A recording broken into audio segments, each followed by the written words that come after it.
السلام عليكم.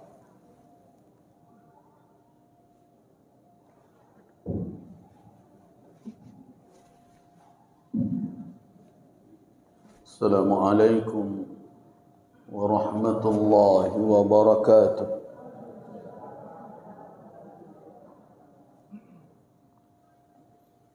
الحمد لله الذي خلق كل شيء وجعل لكل شيء قدرا ولكل قدر قضاء ولكل قضاء أجله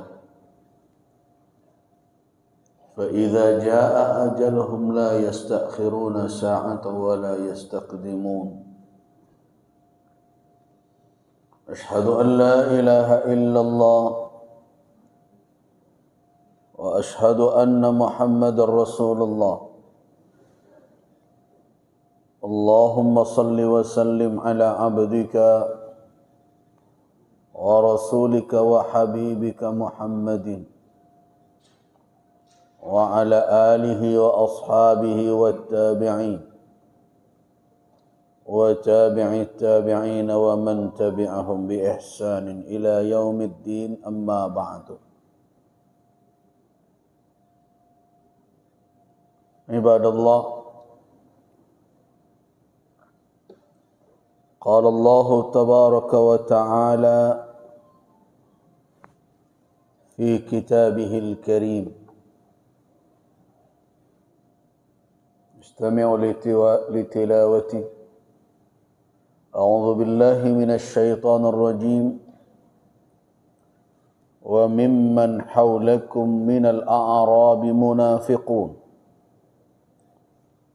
ومن أهل المدينة مردوا على النفاق لا تعلمهم نحن نعلمهم سنعذبهم مرتين ثم يردون إلى عذاب عظيم صدق الله العظيم. Firman Allah Subhanahu wa taala dalam surat At-Taubah ayat 101. Bagi siapa yang punya Al-Quran di tangannya,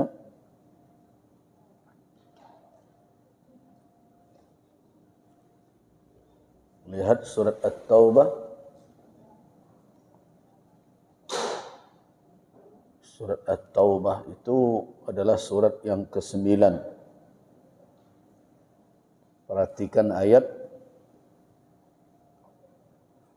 101.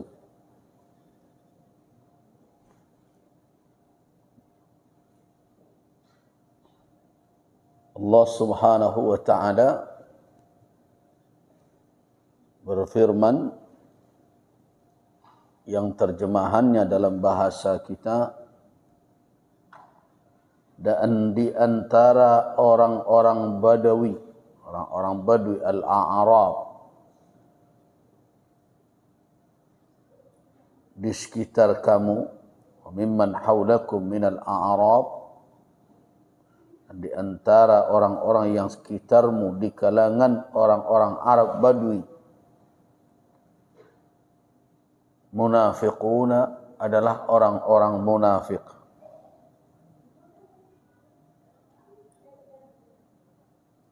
Wa min ahlil madinati, dan juga di antara penduduk Madinah, maradu 'alan nifaq, mereka keterlaluan sekali dalam kemunafikan mereka. La ta'lamuhum, kamu tidak mengenali mereka, tidak mengetahui mereka. Nahnu na'lamuhum, kamilah yang mengetahui mereka. Sanu'adzibuhum marratain, kami akan mengazab mereka 2 kali. thumma yuradduna ila adzabin azim. Kemudian mereka akan dicampakkan atau akan dikembalikan kepada azab yang sangat besar. Bapak-bapak dan ibu-ibu masih ingat kajian kita tentang alam barzakh. Kita sudah membicarakan tentang daghtatul qabri wa su'alul malakain. Himpitan kubur dan pertanyaan dua orang malaika di alam barzakh kepada orang yang telah meninggal.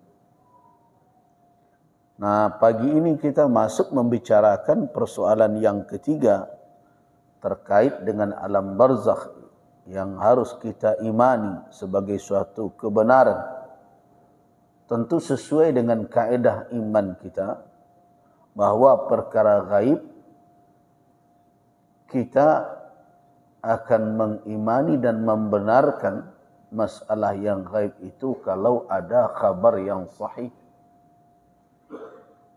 dari alimil ghaibi wasyahadah, dari Allah yang maha tahu tentang yang gaib dan yang nyata. Dari mana kita dapatkan khabar itu? Dari Al-Quranil Karim dan sunnah yang sahih. Nah, sekarang kita akan berbicara tentang azabul qabri wa na'imuhu. Azab kubur dan kenikmatannya. Nah, apakah memang ada azab kubur tersebut?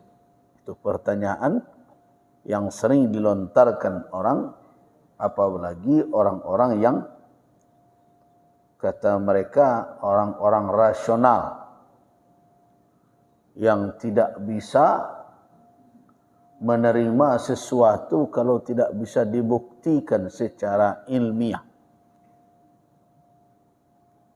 Tapi yang saya sayangkan, istilah ilmiah mereka itu kadang mengerucut kepada ilmiah dalam pengertian empiris.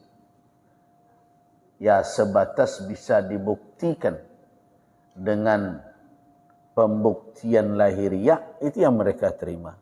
Padahal kita berbicara tentang perkara yang gaib. Orang-orang ini tidak menyerah sampai sekarang mencoba mencari tahu keberadaan azab dan nikmat kubur.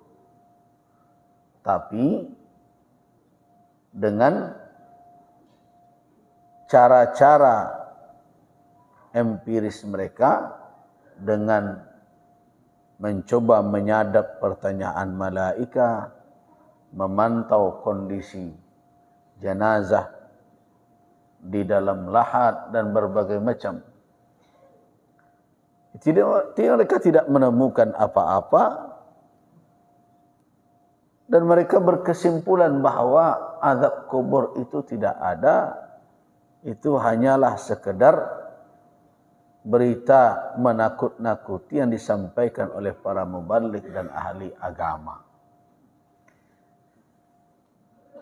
Padahal dari awal ketika kita berbicara tentang alam barzakh atau alam kubur dan segala hal yang terjadi di dalamnya, kita sudah katakan bahwa itu bukan alam syahadah, bukan alam nyata yang kita lalui saat ini. Tentu sunnatullah, ketentuan-ketentuan Allah di alam syahadah tidak sama dengan ketentuan-ketentuan Allah di alam lain. Kalau mereka mau membandingkan, ada alam yang dekat dengan alam syahadah yang dilalui oleh manusia. Mereka akan bisa menyimpulkan bahwa antara alam dengan alam tidak bisa dibandingkan apple to apple. tidak bisa dibandingkan secara utuh. Ada orang yang mempertanyakan, di surga kelak orang makan apa saja yang mereka kehendaki. Tapi toiletnya ada enggak di surga? Ketika mereka dapat berita tidak ada buang hajat di surga, surga tidak tempat yang kotor.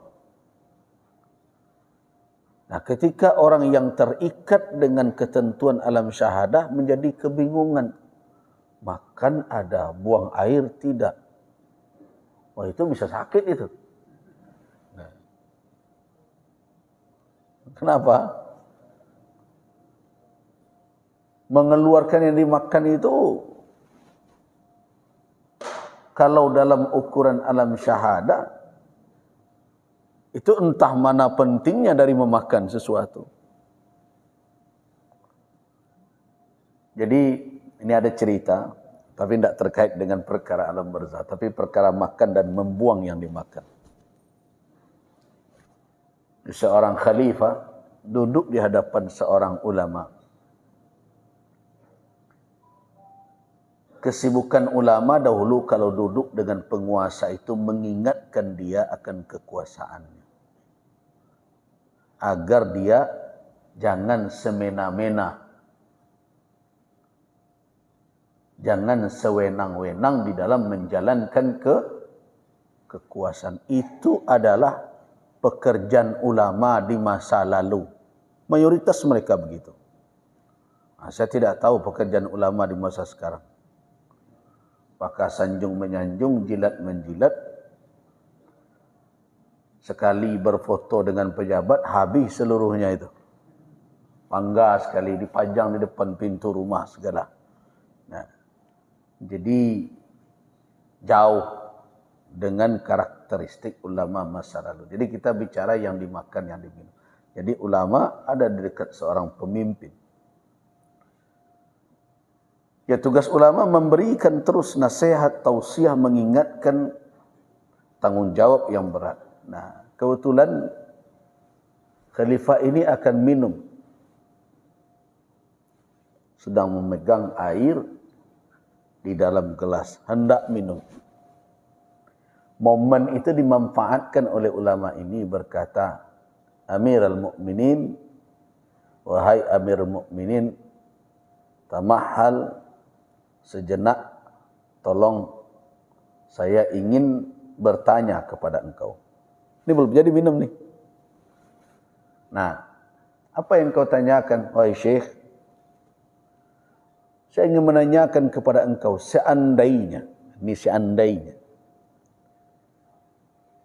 terhalang bagimu atau kamu tidak bisa mendapatkan seteguk air pun dalam kehidupan dunia ini, melainkan engkau harus membelinya dan membayar untuk meminumnya itu. Tidak ada air, ada tetapi harus dibayar. Kira-kira berapa engkau akan berikan untuk mendapatkan seteguk air penghilang dahagamu itu? Kata khalifah tadi mengatakan, kalau itu yang tidak didapatkan berbahaya, separuh kerajaan ini mau saya berikan supaya saya jangan mati tidak minum. Separuh kerajaannya habis untuk mendapatkan seteguk air kalau dia tidak bisa mendapatkan melainkan dengan membayar. Ya, kata Syekh tadi, ya sudah, minumlah. Nah, minumlah khalifah tadi seperti ini, kira-kira saya minum. Nah, ketika khalifah tadi mau letakkan, ditahan lagi oleh Syekh itu. Tunggu sebentar Amirul Mukminin. Apa lagi? Saya mau tanya lagi sebelum engkau letakkan gelas itu. Seandainya yang telah masuk ke tubuhmu itu tidak bisa pula keluar, kan berbahaya juga itu. Tidak bisa keluar, mesti engkau bayar juga baru bisa dia keluar.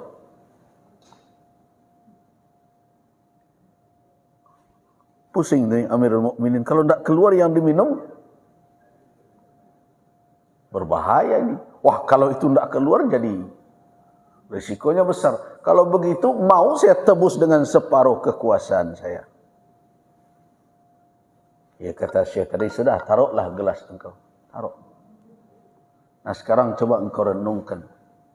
Berapa harganya cuma kekuasaan yang ada di tanganmu itu? Yang sekarang kamu duduki kursinya. Kamu pegang kekuasaannya. Kamu miliki kewenangan. Hanya seteguk air yang kamu minum. Untuk mendapatkannya separuh habis. Untuk membuangnya separuh habis. Kalau seandainya memang itu terjadi, kira-kira kekuasaanmu di mana lagi? Habislah sudah. Nah itulah nilainya kekuasaan dan kewenangan yang sekarang ada di tanganmu. Mendengarkan itu tertunduklah khalifah tersebut. Nah, saya tidak tahu kalau penguasa hari ini dinasihati begitu tertunduk atau membulalang. Wallahu a'lam. Jangan-jangan orang di sekelilingnya membulali kepada ulama, dianggap tidak sopan, tidak wajar, berbagai macam. Nah, saya ingin katakan bahwa kalau meminum sesuatu tidak mengeluarkannya, risikonya besar. Itu adalah aturan hidup di alam dunia ini. Tapi di alam lain tidak mesti seperti itu. Allah Subhanahu wa taala menciptakan alam antara satu dengan yang lainnya. Jadi Allah ciptakan tidak satu alam. Antara satu dengan yang lainnya, Allah berhak untuk membuat ketentuan sunnatullah. Sunnatullah di alam semesta ini, kalau mau mendapat sesuatu, berusaha dahulu. Kalau di surga, ingin mendapatkan sesuatu, minta saja. Kan begitu? Jangan dibawakan tatanan alam di surga, dibawa ke dunia ini. Mau kaya, minta saja, ya Allah beri kekayaan. Bilo kekayo. Bukan begitu sunnatullahnya. Mau berhasil, mau sukses, tapi tidak mau berikhtiar. Nah, itu yang diungkapkan oleh penyair. Itu untuk kaedah alam syahadah.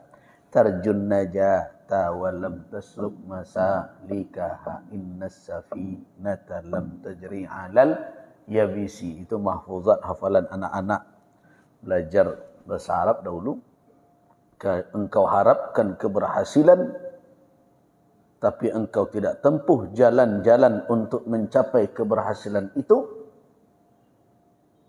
Innas safinata lam, ingat, sesungguhnya kapal tidak akan berlayar di daratan.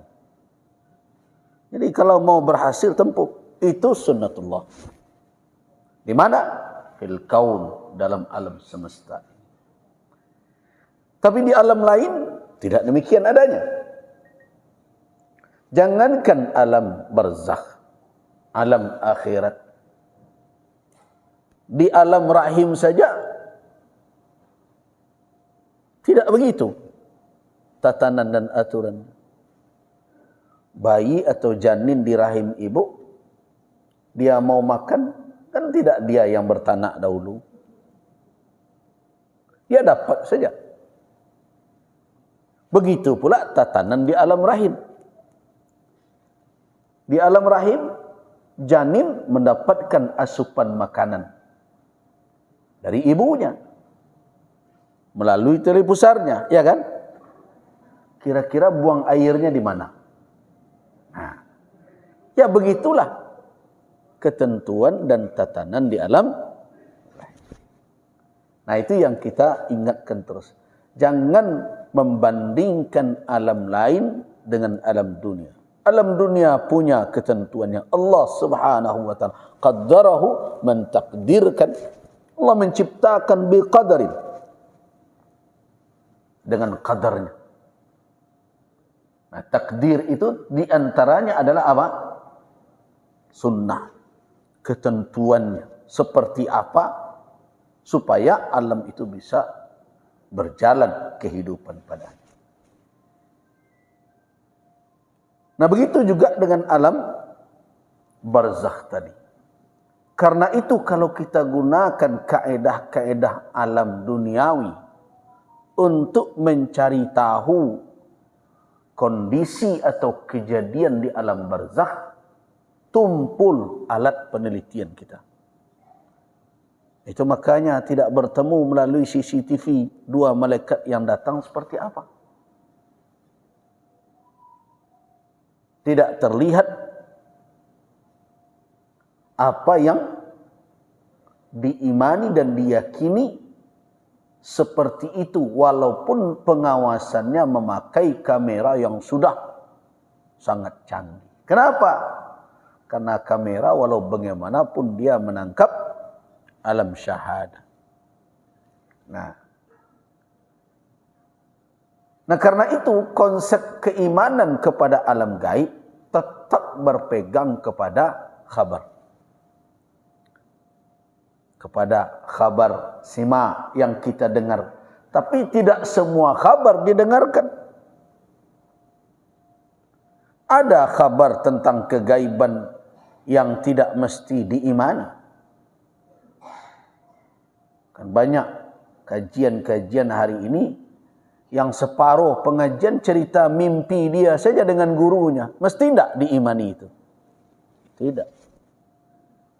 Karena dia bukan nabi dan ceritanya tidak ada jaminan pasti benar. Tidak sedikit orang yang berdusta. Nah, karena itu betapapun hebatnya berbagai cerita tentang perkara kegaiban, yang di dalam keyakinan kita yang wajib diimani adalah kabar yang datang dari Allah melalui apa? Melalui Rasulullah Muhammad sallallahu alaihi wasallam. Apa bentuk khabarnya? Al-Quran was sunnah as-sahihah. Nah, sekarang terkait dengan azab kubur. Apakah ada berita dari Al-Quran? Nah, tentu ke sana perginya untuk kita imani. Ada. Jawabannya ada. Di mana ditemukan? Dalam ayat yang kita baca pertama tadi. Dalam surat At-Taubah ayat 101. Mana kalimat yang menunjukkan kalimat tadullu yang menunjukkan tentang azab kubur itu? Perhatikan ayat itu. Ada kata di situ sanu'adzibuhum marrataini. Tampak kalimat itu? Wa mimman haulakum minal a'rabi munafiquna wa min ahli al-madinati maradu 'ala an-nifaq la ta'lamuhum nahnu na'lamuhum sanu'adzibuhum. Nah, kata itu sanu'adzibuhum marrataini thumma yuradduna ila 'adzabin 'adzim. Kami akan mengazab mereka. Siapa mereka itu? Kaum munafikin. Dari kalangan orang-orang Arab Badui dan di antara penduduk Madinah. Jadi di antara penduduk Madinah, walaupun dipimpin oleh Rasulullah, ada enggak orang-orang munafik? Ada. Nah, begitu juga kalau ada orang yang melecehkan Minangkabau, katanya adat bersandi syarak, syarak bersandi kitabullah. Kok ada orang-orang munafik? Jawabannya sudah ada. Madinah saja yang dipimpin oleh Rasulullah Tidak sepi dari orang munafik di dalamnya. Adakah di Minangkabau, daerah intinya semua terdapat orang munafik? Siapa yang menjamin tidak ada?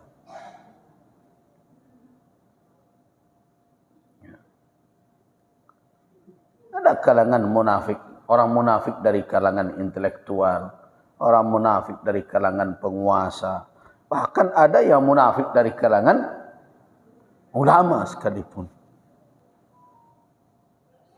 Tidak ada daerah yang steril dari orang-orang munafik. Tugas kita adalah untuk apa?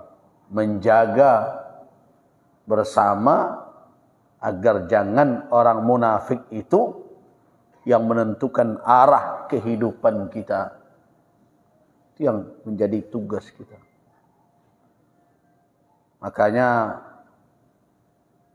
berhati-hati. Orang-orang munafik tidak segan memperalat, mempergunakan apa saja demi kepentingan mereka dan misi mereka. Jaga itu. Sanu'adzibuhum marratain. Kami akan mengazab mereka, orang-orang munafik dari kalangan Arab Badui dan dari kalangan penduduk Madinah yang sudah keterlaluan maradu. Maradu itu apa? Mereka bersikuku dalam kebangkangan mereka dalam menjalankan atau dalam menganut sikap munafik dan keyakinan munafik. Nifak ini ada dua macam. Ada nifak i'tiqadi, nifak dalam akidah, jadi kemunafikan secara akidah. Ini pada hakikatnya mengeluarkan orang dari Islam dan membawa dia ke dalam kekufuran. Jadi orang munafik dalam perkara akidah. Apa itu? Yaitu orang-orang yang yubtinul kufra, menyembunyikan kekufuran di dalam hatinya, namun wa yuzhirul iman, namun menampakkan keimanan, dari pura-pura beriman. Padahal dia kafir. Orang ini secara hakiki, pada hakikatnya kafir. Namun kita tidak bisa mengatakan dia berstatus sebagai orang kafir. Kenapa? Karena pengakuannya sebagai muslim. Itu nifak i'tiqadi. Dia memang ingkar dengan Islam. Dia memang kufur dengan ajaran Islam. Itu namanya nifak i'tiqadi. Dia tidak mengimani kebenaran ajaran Islam. Yang kedua ada nifak amali. Nifak secara perbuatan. Munafik. Tapi sikap dan perilaku. Nah, nifak amali ini jangan dianggap enteng. Itu adalah dosa besar. Nah, itulah yang diberikan oleh Nabi alamat, tanda-tandanya. Berhati-hati dengan nifak amali. Sebab kalau bergelimang terus dengan itu, tidak mau meninggalkan, lama-lama akan terseret kepada yang lebih dahsyat dari itu. Apa bentuk nifak amali? Itu diantaranya hadis yang mengatakan ayatul munafik salas. Tanda orang munafik ada 3. Apa itu? Oh, hafal betul kalau orang munafik. Jangan sampai hafal karena sering dilakukan ya. Sebagai ilmu enggak apa-apa, tapi jangan karena kok hafal betul, yuk karena jawab di hari itu ya, jangan begitu. Nah. Idza haddatsa, apabila bicara dia bohong. Siapa saja, dari orang awam sampai orang yang punya jabatan, dari wali negara sampai presiden, kalau berbicara suka bohong, Ya sudah. Padanya ada ayat tanda kemunafikan. Jangan marah pula. Yang kedua apa? Idza wa'ada, apabila berjanji, ahad, berjanji, akhlaf, dia ingkari. Yang ketiga, idza tumina, apabila dia diberikan amanah, khan, berkhianat. Tapi ada hadis lain, tambahannya lagi. Ada 4 perkara. Man kunna fi, siapa yang ada 4 perkara itu pada dirinya, kana munafiqan khalisa, benar-benar tulen kemunafikan orang itu. Ya, munafik tulen itu. Nah, itu bukan abal-abal. Kalau 4 ini ada padanya, benar-benar kana munafikan khalisan, murni munafik gitu. 3 seperti tadi, tambah 1 lagi. Apa 1 lagi? Idza khasama fajara, apabila dia berkhusumat, bermusuhan dengan orang, berlawan dengan orang. Fajar, apa makna fajar? Durjana. Dia tidak peduli apa akibatnya, hilang rasa rahmah dari dalam dirinya, tidak ada lagi rasa hibah. Yang penting lawannya harus dihabisinya.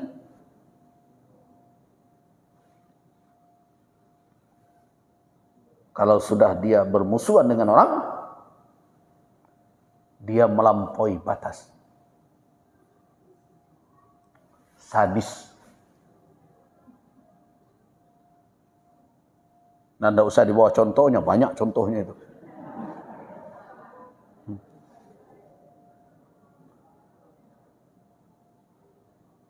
Banyak contoh yang seperti itu. Kalau sudah dia bermusuhan dengan orang, apapun kehormatan orang dirusaknya, kekayaan orang dihabisinya, kalau perlu nyawa orang dilenyapkannya. Itu perbuatan orang munafik tulen. Nah, orang yang seperti ini tidak akan lolos. Tidak akan lolos dari pembalasan Allah Subhanahu wa taala. Allah Al-Muntaqimu. Apa makna Al-Muntaqim? Ada orang yang menterjemahkan, saya lihat dahulu ada buku pegangan anak-anak. Kalau di bulan Ramadan ada dulu apa namanya? Pesantren Ramadan ya. Di situ ada ditulis tadi kulit yang di mana Al-Asmaul Husna. Kemudian diterjemahkan. Terjemahannya apa bunyinya? Al-Muntaqim, yang membalaskan dendam. Jadi Allah berdendam ya.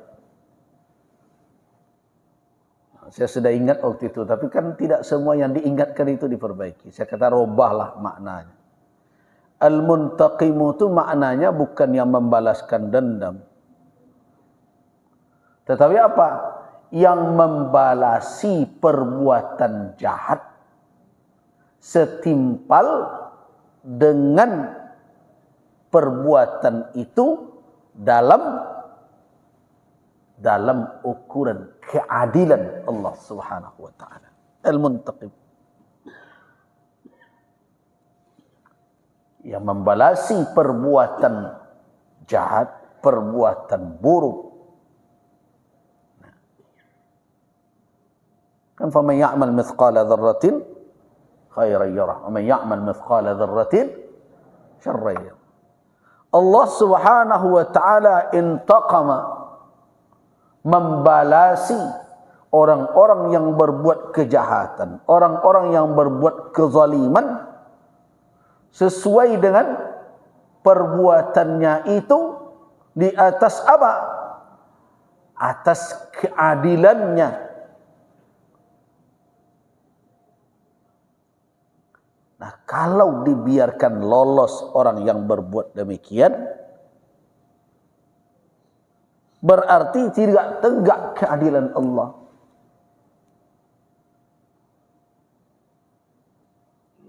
Kalau dibiarkan orang yang berbuat kejahatan bersimaharaja lela di dunia ini, dan dia tidak mendapatkan imbalan setimpal dengan perbuatannya, berarti apa? Tidak tegak keadilan Allah. Dan tidak berlaku intiqam Allah Azza wa Jalla.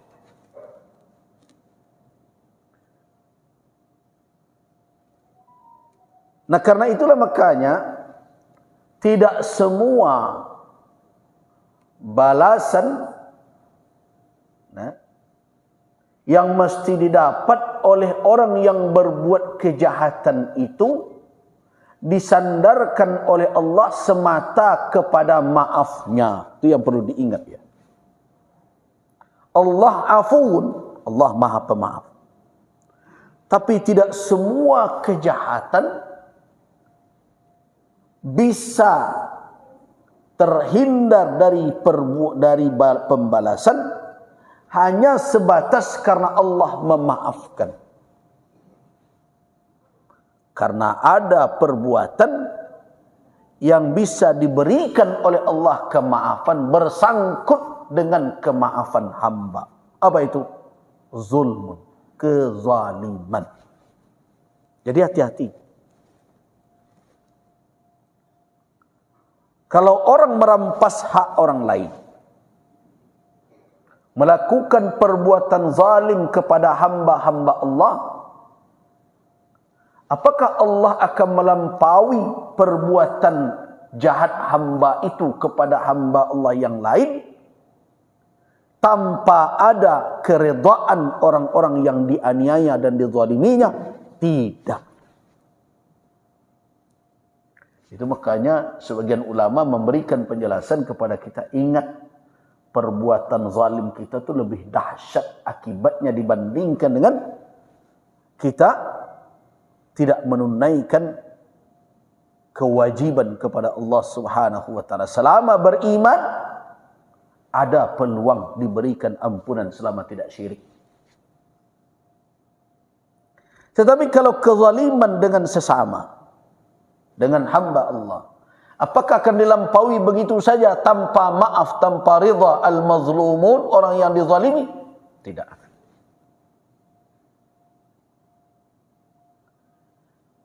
Itu makanya di dalam syariat Islam tidak diizinkan orang bermusuhan lebih dari 3 hari. Memulaukan saudaranya lebih dari 3 hari. Itu makanya di dalam Islam diminta agar orang yang berbuat zalim, yang mengambil hak orang lain, jangan menunda-nunda untuk meminta kerelaan dan kemaafan. Ada orang yang kadang mengajarkan, saya tidak tahu dia dapat kesimpulan dari mana. Katanya di dalam Islam tidak ada perintah untuk meminta maaf.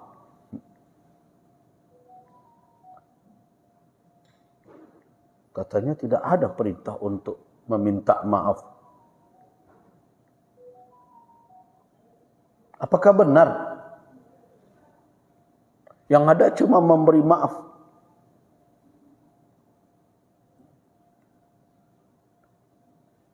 Itu tidak tepat itu.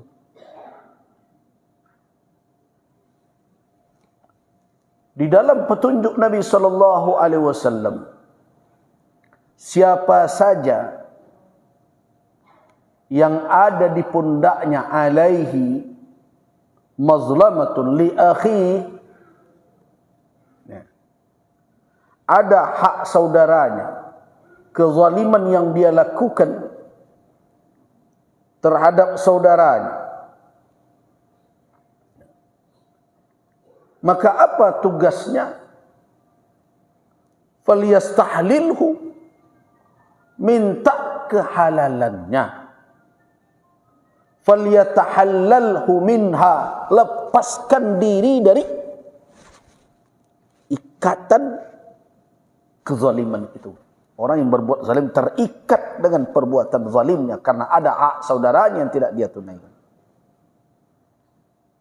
Apa perintah Rasul? Perintah Rasul adalah falyatahallalhu atau falyastahlilhu, minta kehalalan. Nah.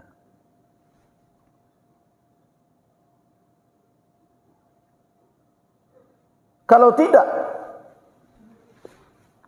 maka nanti perbuatan zalim itu harus dibayarnya. Jadi jangan ada yang mengatakan bahwa tidak ada perintah meminta maaf. Di dalam perintah taubat itu ada perintah meminta maaf. Makanya ulama mengatakan taubat itu bisa terwujud dengan apa? Satu, an-nadamu, menyesal atas perbuatan maksiat yang telah dilakukan selama ini. Yang kedua, al-azmu, tekad tidak akan mengulang lagi. Yang ketiga, al-istighfar, meminta ampun kepada Allah. Ada satu lagi syarat yang harus dipenuhi baru terwujud, apa itu? Raddul mazalim. Segala kezaliman yang dilakukan, lepaskan dari diri. Kalau terkait dengan hak hamba, apa caranya? Ganti kalau hilang. Kalau hutang, bayar. Kalau terkait dengan hak, kehormatan berbagai macam membuat orang tersinggung, tidak bisa diganti dengan material, bagaimana caranya? Istirda, minta keridhaan. Nah, selagi hidup di dunia, kesempatan itu terbuka. Kalau sudah meninggal bagaimana? Tidak lagi. Bisa enggak diwakili oleh yang lain? Tidak bisa. Orang hidup bisa memberi maaf. Orang mati tidak, kecuali nanti di akhirat disidangkan. Tunggu di sana, dia maafkan atau tidak. Kalau tidak, bayar. Nah, itulah yang dikatakan oleh Rasulullah sallallahu alaihi wasallam. Ya. Dari hadis Zaid bin Malik, rahimallahu imra'an kanat indahu mazlamatun li akhihi fi ardin aw malin falyatihi wal yatahallalhu qabla an yu'khadha minhu wa laysa thamma dinarun wala dirham. Allah merahmati orang yang ada kezaliman yang dia lakukan terhadap hak saudaranya, baik terkait dengan lahan, tanah, atau harta. Datangi orang itu, minta kehalalannya. Kalau ada orang yang menyakiti siapapun, menzalimi siapapun, ada kerendahan hatinya, kelapangan hatinya, hilang rasa gengsinya untuk datang kepada orang, maafkanlah saya. Itu orang mendapat rahmat dari Allah.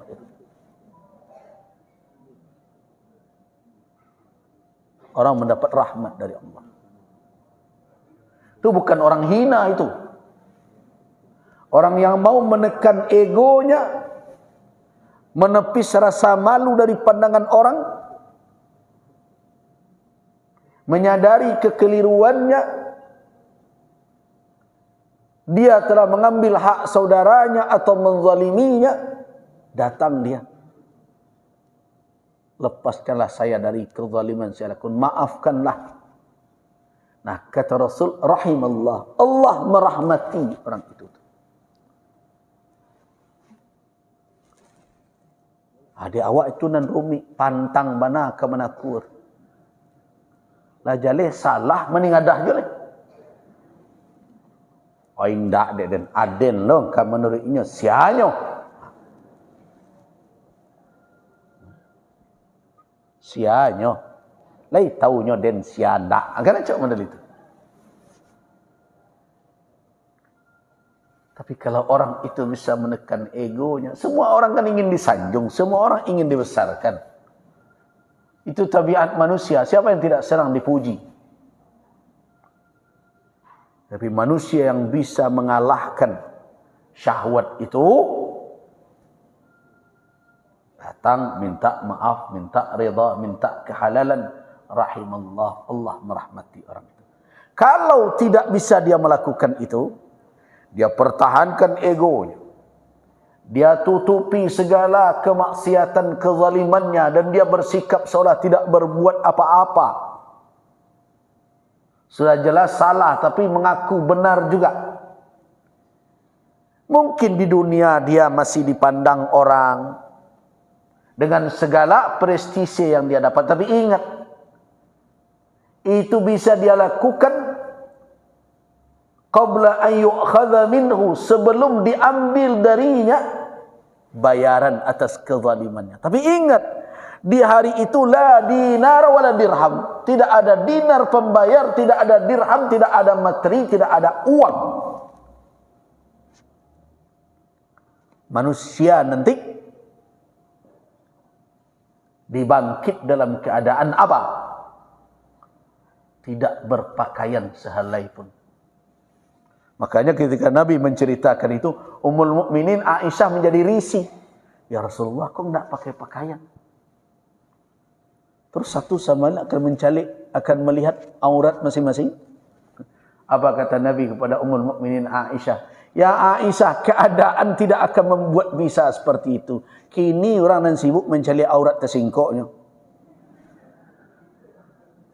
Kini yo, tak nampak langsung balindi ini balik HP. Aurat terbuka di dunia. Ketika di hari itu, mana sempat orang memikirkan aurat sianu dan sianu? Apa yang dipikirkan orang? Beban yang akan diterima setelah dia dibangkit, dihimpun dia di mahsyar. Dia akan mempertanggungjawabkan. Di awalnya, orang tidak akan tahu dengan kawannya, temannya. Kan itu dikatakan oleh Allah. Yauma yafirrul mar'u min akhihi wa ummihi wa abihi wa sahibatihi wa bani likulli imri'in minhum yauma idzi sya'nu yughni. Itu makanya dikatakan oleh Rasulullah kepada Ummul Mukminin, ya Aisyah, situasinya tidak akan memungkinkan orang saling melihat aurat dan berbagai macam. Nah itulah keadaan. Tapi di saat kondisi seperti itu berkain pun tidak. Jangankan harta benda, dengan apa akan dibayar? Kezaliman harus dibayar. Allah tidak akan berikan melampaui begitu saja. Akan terjadi tuntut menuntut. Nah itulah hikmah adanya mahkamah kelak di hari akhirat untuk menyelesaikan orang yang berbuat zalim satu sama lain. Berhati-hati itu. Terus dari mana diambil, ditunaikan? Fa in kanat lahu hasanat, kalau ada kebaikan yang dia lakukan, ukhidha min hasanatihi li sahibihi, amal kebaikan pahala itu yang diambil untuk pembayar kezaliman terhadap saudara. Jadi tidak selesai begitu saja di dunia mentang-mentang lah mati habis, tidak. Itu makanya berhati-hati terhadap hak sesama.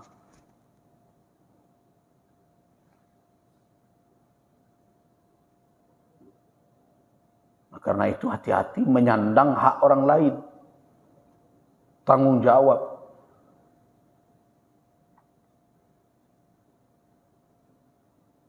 Nah saya karena memikirkan itulah makanya tidak berselera saya menjadi ditawar-tawarkan orang jadi wali kota, jadi bupati, jadi gubernur. So banyak orang ke ditanggung. Ternyayo badannya. Dah teluk. Anti salah. itu khusus untuk orang-orang yang kuat memikul amanah. Kenapa? Kalau lalai dia. Lihat Umar bin Al-Khattab. Umar suatu hari menangis, mengeluh.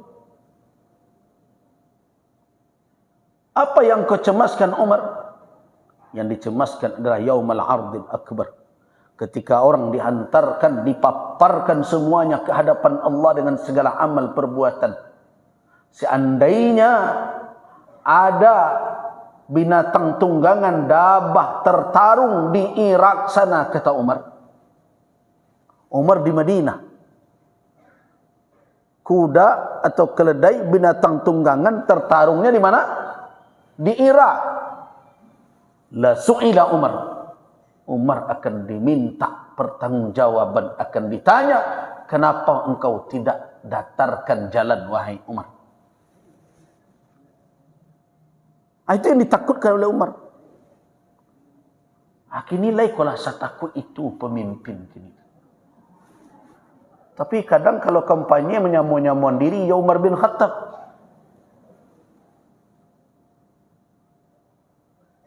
Nah, ulama begitu cara pandangnya melihat orang yang akan memimpin. Ukurannya syar'i. Tak berbuat seukuran surang dah. Kuapi lu nidik lah badiang. Ada kau ulama menangkabau katanya nama itu ado. Lu nidik api nyala badiang saya dulu. Basorak di mana-mana. Ulama Minangkabau mendukung si anu. Saya aja ketua MUI tak berani saya membawa-bawa nama ulama Minangkabau mendukung si fulan dan si fulan. Di mana pertanggungjawaban? Apa ukuran yang dipakai? Apakah ukuran pragmatisme, kepentingan kelompok, kepentingan pribadi? Kalau ke di bawah dah bau, saya nak mau awak surang. Mengalau Minangkabau Sumatera Barat dan diangkut-angkut siawak.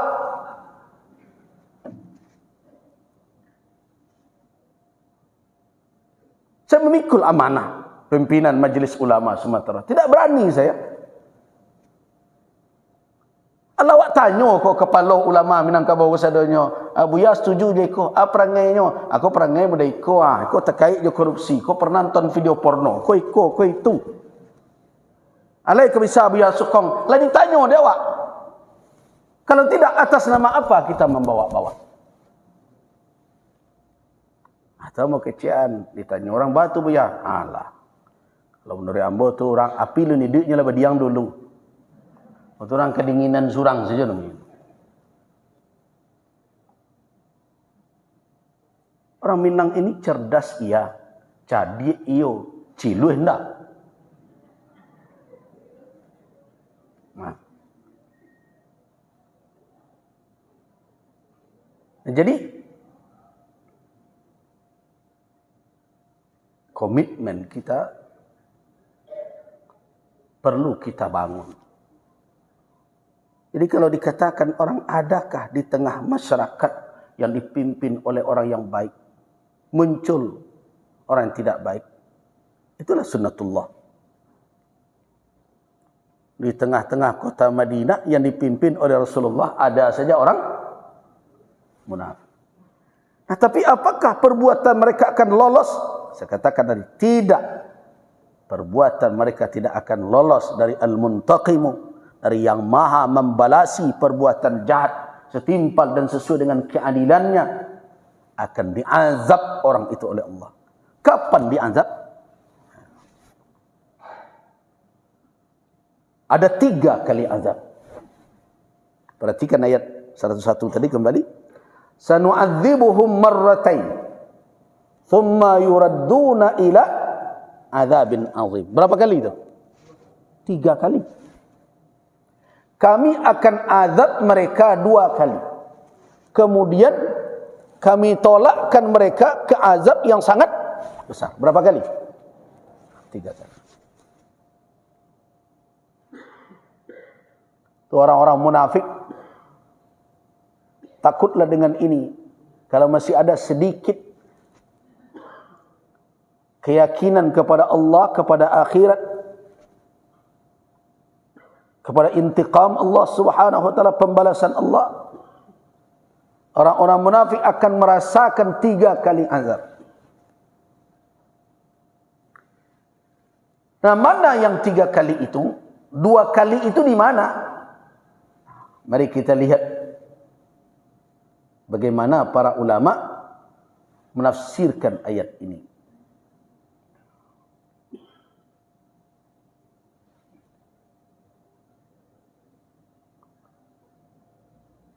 Jadi azab yang dimaksud 2 kali tersebut, mari kita baca tafsir Al-Imam Al-Baghawi. Sanu'adzibuhum marratain. Ikhtalafu fi hadzainil 'adzabain. Qala al-Kalbi was-Suddi. Qama an-nabiy sallallahu alaihi wasallam khatiban yawm al-jum'ah faqala: "Ukhruj ya fulan fa innaka munafiq. Ukhruj ya fulan." Akhraja nasa minal masjid wa fadda'ahu. Fahadha huwal azabul awwal. Implementasinya di zaman Rasulullah, kata Al-Kalbi was-Suddi, Nabi SAW pernah berdiri menyampaikan khutbah tausiah,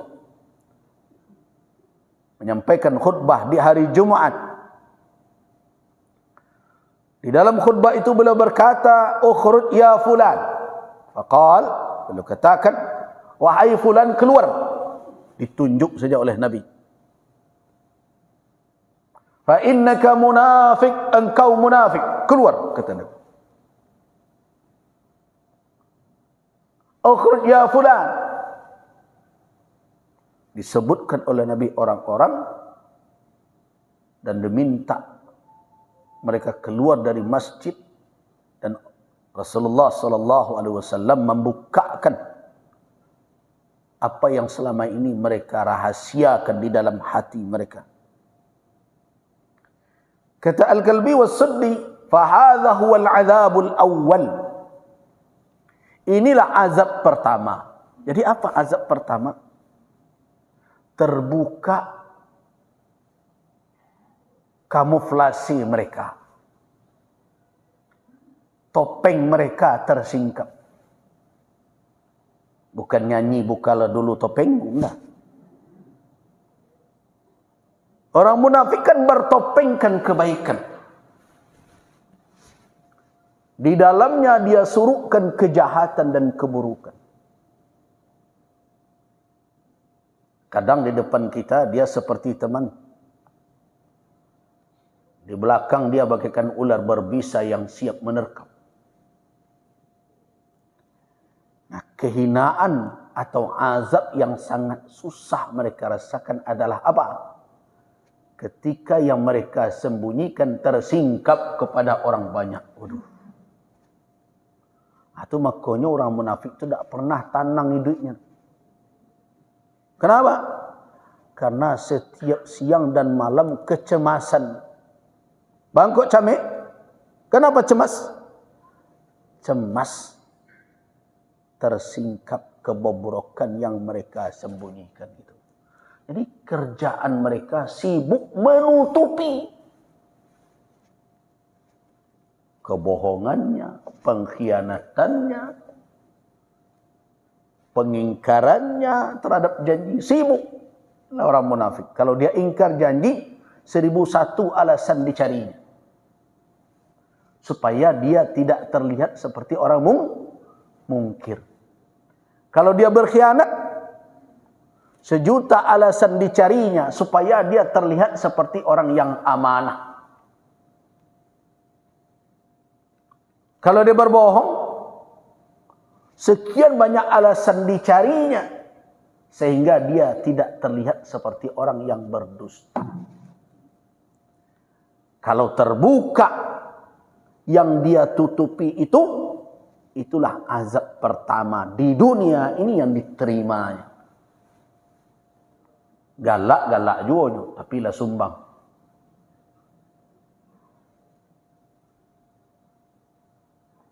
Hadir di tengah orang banyak, hadir juga, tapi orang tagak kepala orang, inyom naku itu malu.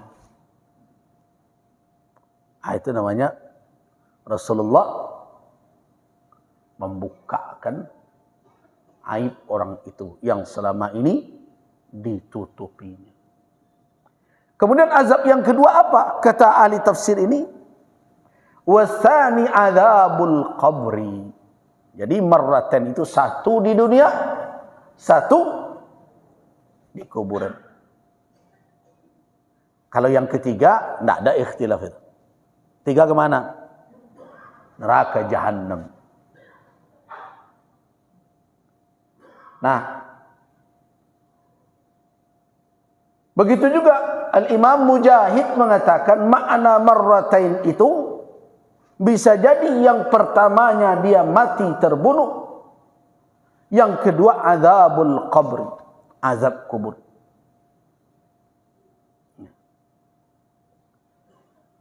Ibnu Abbas radhiyallahu anhu juga mengatakan al-ula iqamatul hudud alaihim. Yang pertama adalah hukuman yang ditegakkan atas mereka karena kemunafikan mereka, dan yang kedua adalah azab al-qabr. Berarti jelas bahwa makna dari marrataini itu, sanu'adzibuhum marratain, kami akan azab mereka dua kali. Yang pertama azab di dunia berupa kehinaan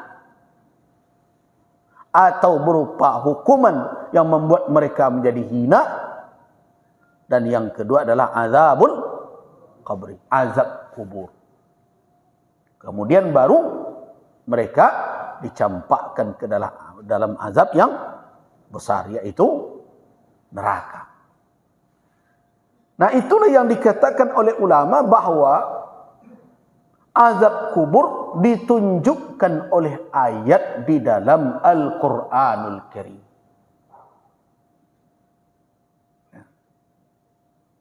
Ditunjukkan oleh Al-Quranul Karim. Dalam ayat mana? Dalam ayat 101 dan di dalam ayat itu ditemukan kalimat sanu'adzibuhu marratain. Nah, hadis-hadis yang datang tentang itu, hadis Nabi tentang azab kubur itu adalah penjelasan dan penguatan terhadap berita yang ada di dalam Al-Quran. Itu baru ayat pertama. Ayat yang kedua, bagi siapa yang pegang Al-Quran, perhatikan surat Ghafir. Ayat 45 dan 46.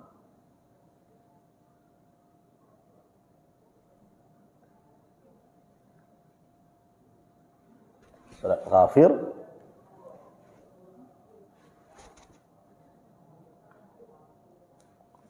Surat Ghafir adalah surat yang ke-40. Ayat 45 bunyinya, fawaqahu Allahu sayyiati ma makaru wa haqa bi ali fir'auna su'al 'adzab. An-naru yu'raduna 'alaiha ghuduwwan wa 'ashiyya wa yawma taqumus sa'atu udkhilu ala fir'auna ashaddal 'adzab. Jadi kalau ada orang atau diri kita bertanya, apakah Al-Quranul Karim memberitakan tentang adanya azabul qabr, azab kubur? Iya. Tadi yang pertama surat Taubah. Yang kedua sekarang surat Ghafir. Nah, itu landasan keimanan. Jadi kalau ditanya orang, kamu percaya azab kubur? Percaya. Apa landasan iman? Al-Quran mengatakan. Allah yang menciptakan seluruh alam ini. Ia yang maha tahu dengan seluruh ciptaannya. Yang gaib maupun yang nyata. Dan Allah lah yang mengabarkan kepada Rasulnya. Yang disampaikan oleh Rasulullah sallallahu alaihi wasallam kepada kita. Dalam bentuk Al-Quran dan Sunnah. Di dalam Al-Quran telah dikhabarkan oleh Allah. Adanya azabul kubur. Azab kubur. Di mana? Dalam surat Taubah. Di mana lagi? Dalam surat Ghafir. Dalam surat Ghafir Allah bercerita tentang apa? Menceritakan tentang Ali Fir'aun. Keluarga yang mengikuti Fir'aun.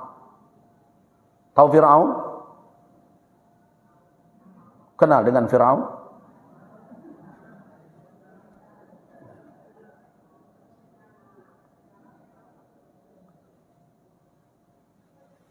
Inilah manusia yang tidak terlalu banyak dikenali orang kurikulum vitae-nya, tetapi banyak ditiru perangainya.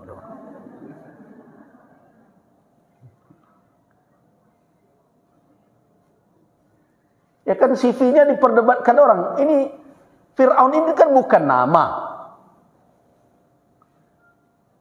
Fir'aun itu gelaran. Gelaran untuk penguasa Mesir kuno. Namanya macam-macam.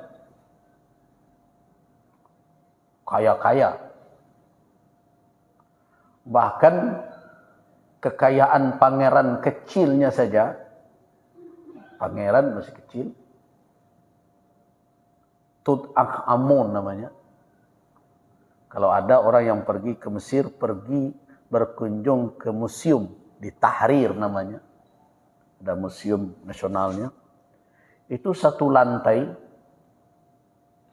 Perhiasannya dari emas murni semua. Itu punya pangeran kecil saja. Satu lantai penuh. Jadi jangan terlalu bangga betul punya tas 3 lemari. Ibu-ibu kadang-kadang kan bangga betul. Itu Fir'aun satu lantai perhiasannya. Nah, namanya macam-macam, Ramses dan sebagainya. Yang dikenal apa? Gelarannya, Fir'aun. Ya, gelaran raja-raja disebut apa? Ada yang sebut sultan, ada yang sebut malik. Kalau kita ada dulu menyebut daulat yang dipertuan berbagai macam, itu gelaran. Romawi punya gelaran Kaisar. Persia punya gelaran Kisra. Orang Habasyah Afrika punya gelaran apa? Najasyi. Ini Najasyi itu bukan nama, gelar. Nah, begitu Fir'aun. Jadi karena itu, mana Fir'aun yang dihadapi oleh Musa, CV-nya diperdebatkan orang. Ada yang mengatakan Ramses II. Kenapa? Dia yang bertemu katanya. Dan pada jasadnya setelah diteliti ternyata ada unsur garam yang menunjukkan bahwa dia mati tenggelam di lautan. Nah, ini kemungkinan. Nah, kemudian dilakukan uji berbagai macam. Berarti CV-nya kabur. Tidak bisa dipastikan betul. Dia memang ada. Tapi siapa dia? Itu ahli purbakala berdebat. Tapi yang aneh perangainya banyak ditiru orang sampai sekarang. Nah, Fir'aun yang berhadapan dengan Musa, yang engkar kepada Allah, yang menganggap dirinya juga Tuhan, yang meminta orang-orang Mesir menyembahnya, dan orang-orang yang mengikutinya, dirasakan oleh Allah kepada mereka su'al azab, azab yang jahat, yang buruk. azab yang sangat keras sesuai dengan perbuatan mereka. Kapan itu? Pertanyaannya kapan? Soal azab itu dirasakan oleh Allah kepada mereka. Di dunia mereka berkuasa, menunjukkan kekuasaan, mengusir orang-orang yang tidak disenanginya, membunuh siapa saja dikhawatirkan menjadi saingan kekuasaannya. Kan itu pekerjaan dari Fir'aun. Tapi setelah ia menemukan ketentuan ajal yang telah ditetapkan oleh Allah, kemana mereka lagi setelah kematian mereka? Setelah di dunia kemana? Ke barzakh. Seperti dalam surat Al-Mu'minun. Itu juga pengikut Fir'aun yang diceritakan. Hatta idza jaa ahadahumul maut. Ya, surah Al-Mu'minun ayat 100 yang sudah kita bicarakan beberapa kali pertemuan. Sehingga apabila telah datang kepada salah seorang mereka kematian, mati salah seorang mereka, apa katanya? Rabbirji'un. Ya Tuhanku, kembalikanlah aku, la'alli a'malu salihan fima taraktu.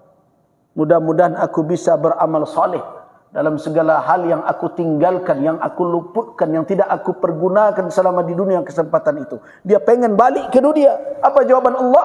Kalla, tidak mungkin sama sekali. Nah, berarti setelah kematian mereka berada di mana? Di dalam ayat itu dikatakan wa min waraihim barzakhun. Di belakang mereka, artinya setelah kehidupan dunia mereka dan mereka hadapi kematian, apa yang akan mereka huni? Barzakh ila yaumi yub'atsun, sampai hari dibangkit kelak. Nah, apa yang akan mereka temui di barzakh itu? Nah, kita kaitkan dengan ayat 46 surat Ghafir ini, yang sama bercerita tentang Fir'aun dan pengikutnya. An-naru yu'raduna 'alaiha ghuduwwan wa 'ashiyya. An-nar, neraka, diperlihatkan kepada mereka, dinampakkan kepada mereka setiap pagi dan petang. Itu siksaan yang sangat dahsyat. Diperlihatkan masir, kemana nanti mereka akan menuju setelah yaumul qiyamah tiba, hari kiamat. Manusia dibangkit, dihimpun dan diputuskan. Nah, mereka sudah tahu kapling mana yang akan mereka huni. Itu di mana itu diperlihatkan itu? Dalam ayat ini, sesudah kematian, kemudian sebelum kiamat datang. Wa yauma taqumus saa'ah udkhilu ala fir'aun asyaddal 'adzab. Dan di hari terjadinya hari kiamat, maka dimasukkanlah pengikut Fir'aun itu kemana? Ke azab yang sangat dahsyat. Berarti di alam kubur atau di alam barzakh, manusia merasakan siksaan yang sangat perih, zahir dan batin. Dihampirkan, diperlihatkan apa yang akan mereka terima kelak setelah kiamat tiba. Dua ayat ini sudah cukup sebenarnya menjadi sandaran keimanan kita bahwa memang azab kubur itu hak adanya, benar adanya. Nah. Kemudian Datang hadis Nabi menjelaskan, menguatkan. Di antaranya adalah hadis yang diriwayatkan oleh Imam Al-Bukhari dalam bab Al-Janaiz, kitab Al-Janaiz, dan Imam Muslim dalam kitab Al-Jannah dari Ibnu Umar radhiyallahu anhuma, sesungguhnya Rasulullah sallallahu alaihi wasallam bersabda, "Inna ahadakum idza mata urida alaihi maq'adah." Jadi maq'aduhu, urida alaihi maq'aduhu. Sesungguhnya seseorang kamu apabila meninggal, kata Nabi, diperlihatkan kepadanya maq'aduhu, kedudukannya, posisinya. Bil ghadati wal 'ashi, di pagi dan sore diperlihatkan. Ini tempat kamu kelak. Ini akan kamu huni. Di sini kedudukanmu. In kana min ahlil jannah famin ahlil jannah. Wa in kana min ahlin nari famin ahlin nar. Jika dia terhitung sebagai penduduk surga, maka dia akan mendapatkan, akan diperlihatkan kedudukannya di antara penduduk surga. Kalau dia terhitung penduduk neraka, dia akan diperlihatkan kedudukannya di antara penduduk neraka. Fayuqal, dikatakan kepadanya, hadza maq'aduka, inilah tempatmu, inilah tempat berdirimu kelak, tempat dudukmu, tempat diammu, posisimu kelak, sampai nanti Allah membangkitnya di hari kiamat, baru dia diberikan. Jadi itu bagi orang yang penduduk neraka sudah siksaan.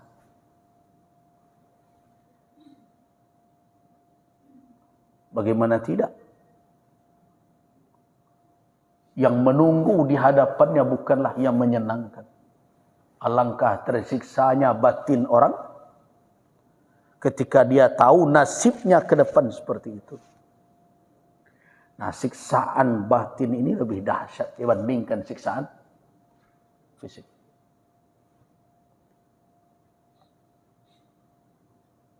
Orang bisa tidak ada semangat apa-apa, kehilangan segalanya kalau sudah tahu nasibnya akan seperti apa. Kalau tidak, coba tes anak sekolah, disuruh sekolah 1 tahun, tapi dibayangkan kamu tidak seorang pun akan lulus. Kira-kira wajar. Tapi nyu harus jom duduk di situ, menjalani itu. Waduh. Itu baru salah satu dari yang diterima. Tapi bagi orang yang penduduk surga, alangkah nikmatnya. Kenapa? Yang menunggunya adalah sesuatu yang tidak terbayangkan oleh dia, begitu indah dan nikmatnya. Itulah kebahagiaan. Nah, kita ini bisa ketawa, bisa tersenyum, kan karena harapan itu.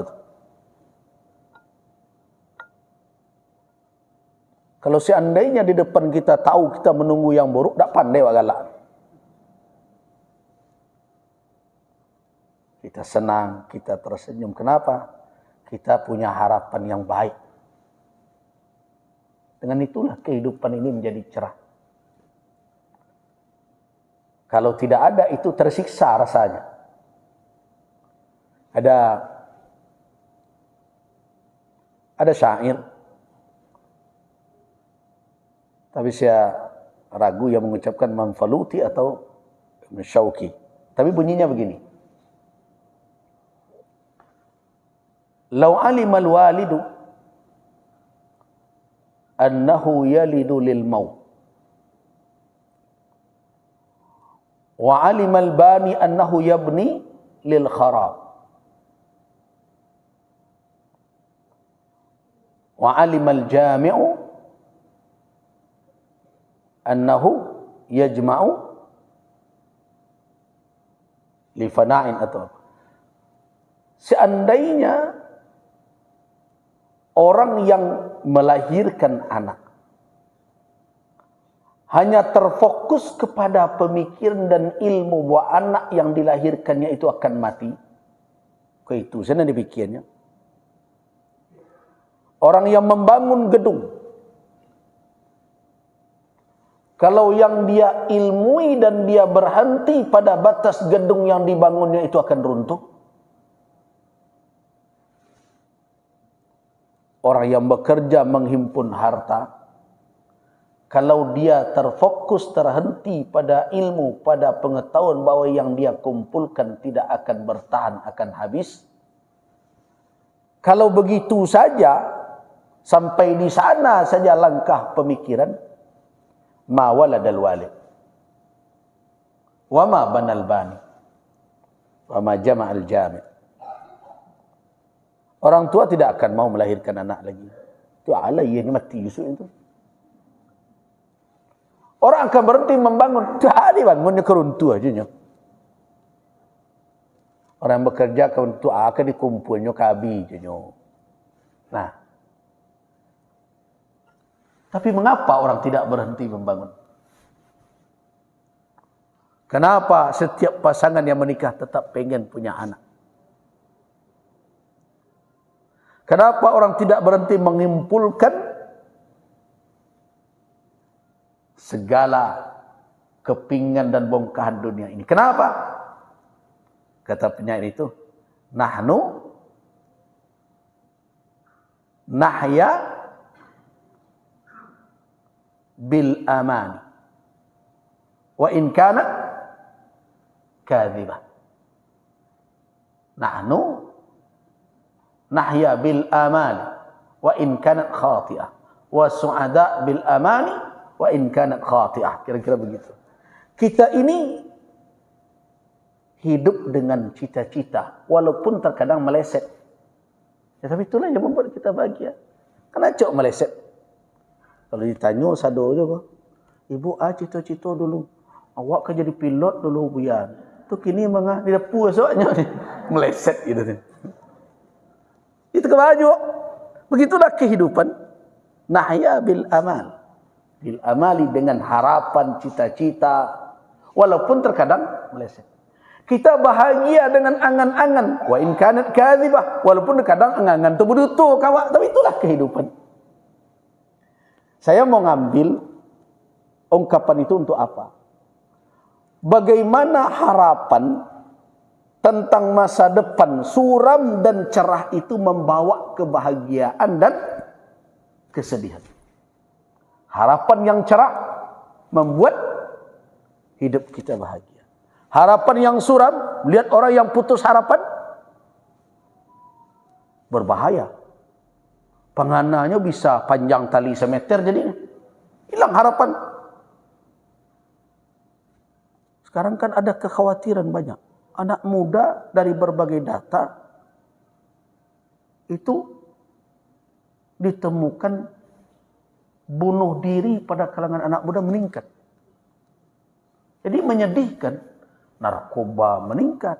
Semua itu tak lebih disebabkan pelarian karena hilangnya harapan. Keputusasaan. Nah itu baru harapan. Nah coba bayangkan kalau itu bukan harapan, tapi kepastian yang akan menunggu orang yang ahlul jannah melihat maq'adahu, melihat kedudukannya di surga. Orang yang ahlun nar diperlihatkan kepadanya kedudukannya di neraka. Itu bukan harapan, bukan angan-angan, tapi kenyataan yang tidak bisa dihindarinya. Alangkah dahsyatnya siksaan batin. Itu yang dirasakan oleh orang.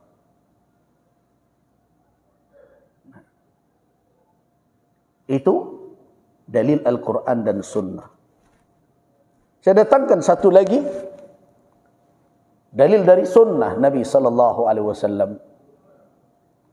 Di dalam riwayat Imam Al-Bukhari dan Imam Muslim rahimahumullah dari Ibnu Abbas radhiyallahu anhuma. Apa kata Ibnu Abbas? marra an-nabiy sallallahu alaihi wasallam biqabrain. Rasulullah sallallahu alaihi wasallam melewati dua kubur. Faqal, beliau berkata, innahuma la yu'adzaban wa ma yu'adzabani fi kabirin. Qala bala innahu kabirun.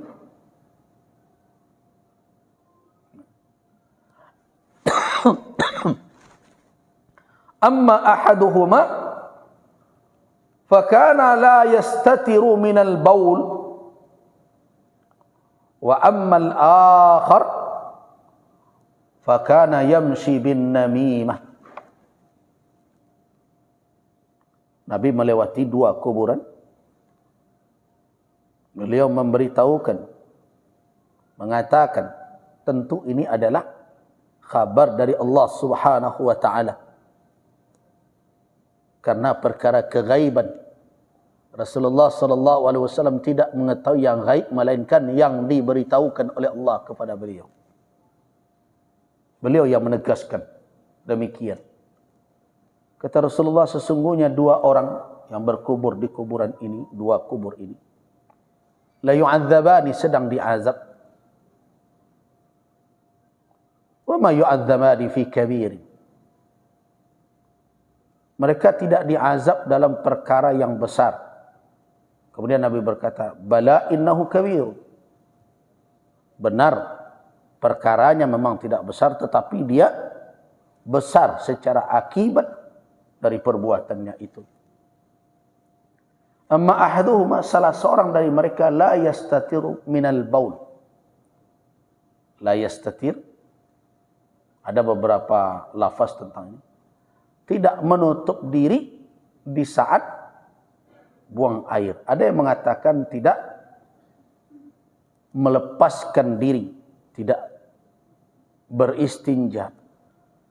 Atau ada yang mengatakan tidak sempurna sehingga air, buang air kecilnya itu mengotori tubuhnya dan pakaiannya. Ada yang mengatakan maknanya istitar, tidak menutup sehingga terbuka auratnya. Adapun yang satu lagi, yamshi bin namimah, berjalan atau menjalani kehidupan dengan apa? Dengan menebarkan apa? Umpatan, cacian kemana-mana. Perbuatan yang sebenarnya kalau dilihat dari sisi perbuatannya tidaklah besar. Tetapi ternyata dampaknya tidak kecil. Makanya saya kalau pulang ke Solo lewat Sitinjau Laut, yang membuat gelisah saya bukan hanya longsornya, tapi perangai sebagian orang yang menjadikan belakang mobilnya sebagai WC. Tersasak apa lain dan apa-apa. La yastatir. Rasulullah sallallahu alaihi wasallam kalau hendak buang hajat, buang air itu, taghayyaba an uyunin nas. Beliau menghilang dari pandangan orang. Ada awak hendak bangga dicalik orang lalu. Hati bolo kawannya sedang pipis, hanya lambai dengan halo. Aduh. Perangai manusia.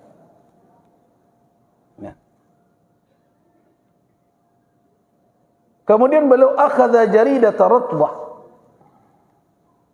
Rutbah, beliau ambil jaridah, pelepah dahan yang masih basah, fasyaqqaha nisfain. Beliau bagi dua, beliau belah dua, fagharaza fi kulli qabri wahidah, pada setiap kubur beliau tanam tanah. Itu yang jadi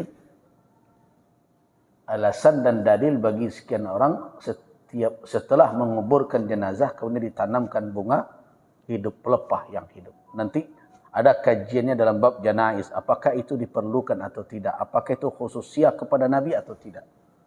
Nah, qalu Para sahabat yang ada bersama Rasulullah bertanya, "Ya Rasulullah, lima fa'alta hadza?" Kenapa engkau lakukan ini? Nah, kemudian Rasulullah menjawab, "La'allahu ay yukhaffafa anhuma ma lam bisa." Mudah-mudahan diringankan oleh Allah selama belum mengering. Nah, apakah ini maksud? Dahan itu yang meringankan atau doa Nabi? Nanti dalam kajian kalau kita mengkaji fikih jenazah kita bahas. Nah, karena itulah memang tidak ada tradisi ditemukan bunga rampai yang diserakkan.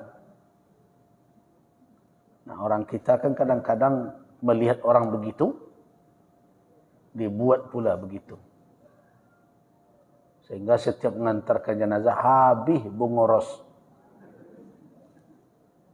Apakah memang begitu yang disuruh? Nah, tapi kita tidak membicarakan kajian itu saat ini. Tetapi yang kita akan ambil sebagai dalil kemana tunjukkan hadis itu adalah bahwa dua orang itu yu'adzaban, diazab. Nah, siapa yang mengkhabarkan? Rasulullah. Kita temukan riwayat yang sahih dan sharih dalam hadis beliau. Nah, apakah itu tidak cukup bagi kita untuk mengimani bahwa azab kubur itu memang ada? Nah, nikmatnya bagaimana? Tentu juga akan dirasakan oleh orang-orang yang taat. Sebagaimana yang dikatakan oleh Rasulullah bahwa orang yang taat, orang yang beriman akan diperlihatkan kepadanya kedudukannya di surga, dan itu adalah kebahagiaan yang tidak ternilai. Saya rasa cukup sampai di situ penjelasan kita tentang adzabul qabri wa na'imuhu. Nah,